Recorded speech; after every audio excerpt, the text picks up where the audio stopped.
Азыр әлеуметтик желі енді бір күрделі үлкен қақтығыс алаңына айналды ғой. Бұл жерде уағызшылар бір-бірлеріне аргумент айтады, қатты. Бір-біріне контр уағыз айтады. Бәрібір түбінде бұл ғұламалар кеңесі бар, мемлекеттің дінді реттейтін, дінді зерттейтін орталықтары бар. Сол жерде мамандарға сүйену керек барлығы. Одан кейін уағызшы екен деп, біреудің уағызы менің көңіліме ұнады екен деп, оны сақтап, және оны біреуге таратып жіберу. Кеше ғана мен бір неде байқадым, бір уағызшы ол жихадқа байланысты, жихадқа шақыру жолдарын айтып жатыр. Енді ол уағызшының негізгі қателігі көрініп тұр айдан анық.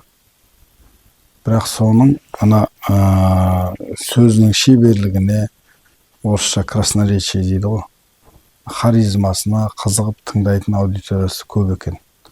Оның ішінде қазақ жастарды соған лайк басып отырғанын байқайсың. Жихадқа шақырушы радикалданған уағызшының және өздерінің бір тәкпірлік сипатын көрсететін уағызшының уағызын өз әлеуметтік желі парақшасына, болмаса өзінің гаджеттеріне, айпад бола ма, компьютері бола ма, ұялы телефоны бола, сонда сақтау, оны тарату, ол заңмен қудаланады. Сақтағанына бөлек жазаланады, таратқанына бөлек статья бар.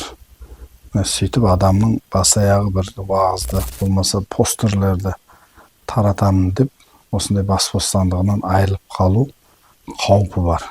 Осыны біз үнемі жастарға, мектеп жасынан бастап, 8-ші сынып оқушыларынан бастап, бәріне, колледж оқу студенттеріне, институттың, университеттің студенттеріне бәріне айтып келе жатырмыз.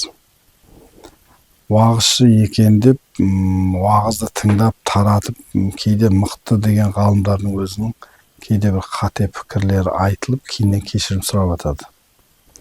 Сондықтан әлеуметтік желідегі қандай да болмасын уағызшы, ол адамның, болмаса халықтың абсолютті бүкіл діни, рухани сұранысына жауап бере алмайды. Осыны ескеруіміз керекпіз. Қазақ айтады ғой, ай ортақ, күн ортақ, жұлдыз ортақ деп. Сол сияқты бізде ортақ дүниелер өте көп. Дәстүрде де, салтта да, әдеп, ғұрыптарда біздің ортақ дүниелер, тіпті басқа халық бола тұра, дін келмей тұрғанда қалыптасқан дәстүрлер болған. Және дін тарапынан, шариғат тарапынан ол дәстүрлер дұрыс деп мақұлданған.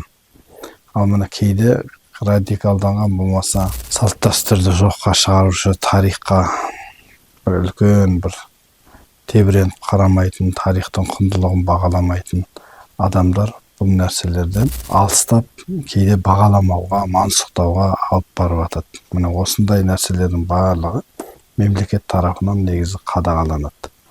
Осыны жастар білсе.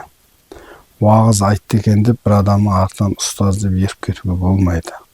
Ұстаз ол мектепте, ұстаз ол медреседе, болмаса сіздің үйіңіздің қасындағы, сіз тұратын аудандағы мешітте ата-анаңызбен бірге танысып, келіп, тізеңіз тізесіне тиіп, болмаса алдында партада отырып, сабақ алған ұстазыңыз. Сіздің отбасыңызды, үйіңізді бәрін танитын.